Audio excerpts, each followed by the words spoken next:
So this is the story of a manager of a restaurant in America. Let's call him Jerry. So Jerry is always in a good mood and always has something positive to say. When someone would ask him how he was doing, he would always reply, "If I were any better, I would be twins." And many of the waiters at his restaurant quit their jobs when he changed jobs. They would follow him around from restaurant to restaurant. The reason the waiters followed Jerry was because of his attitude. He was a natural motivator. If an employee was having a bad day, Jerry was always there, telling the employee how to look on the positive side of the situation. Seeing his style really made me curious, so one day I went up to Jerry and asked him, "I don't get it. No one can be a positive person all of the time. How do you do it?" And Jerry replied, "Each morning I wake up and I say to myself, I have two choices today. I can choose to be in a good mood, or I can choose to be in a bad mood. I always choose to be in a good mood. Each time something bad happens, I can choose to be a victim, or I can choose to learn from it. I always choose to learn from it. Every time someone comes to me complaining, I can choose to accept their complaining, or I can point out the positive side of life. I always choose the positive side of life."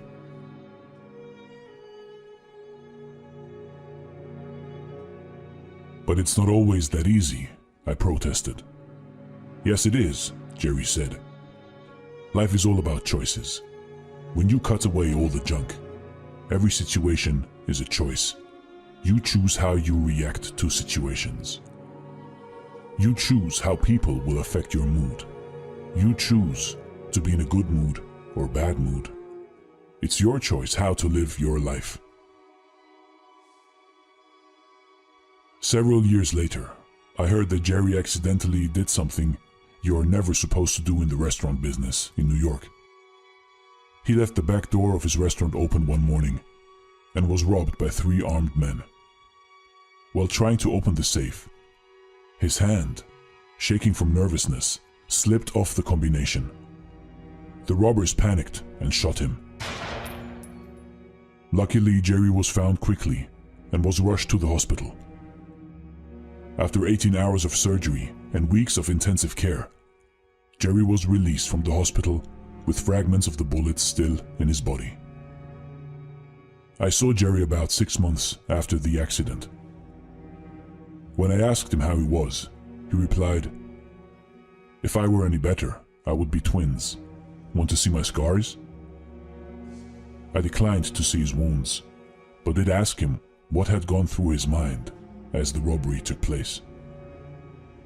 "The first thing that went through my mind was that I should have locked the back door," Jerry replied.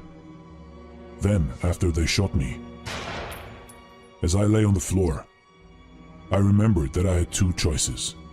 I could choose to live or choose to die. I chose to live." "Weren't you scared?" I asked. Jerry continued, "The paramedics were great. They kept telling me I was going to be fine. But when they wheeled me into the emergency room, and I saw the expressions on the faces of the doctors and nurses, I got really scared. In their eyes I could read, 'He is a dead man.' I knew I needed to take action." "So what did you do?" I asked. "Well, there was a big nurse shouting questions at me," said Jerry. "She asked if I was allergic to anything. Yes," I replied. The doctors and nurses stopped working as they waited for my reply. I took a deep breath and yelled, "Bullets!" Over their laughter, I told them I am choosing to live. Please operate on me, as if I am alive, not dead. Jerry lived thanks to the skill of his doctors, but also because of his amazing attitude.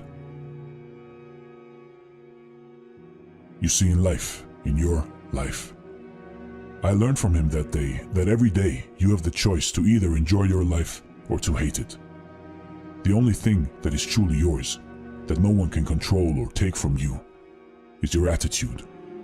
So if you can take care of that, everything else in life becomes much easier.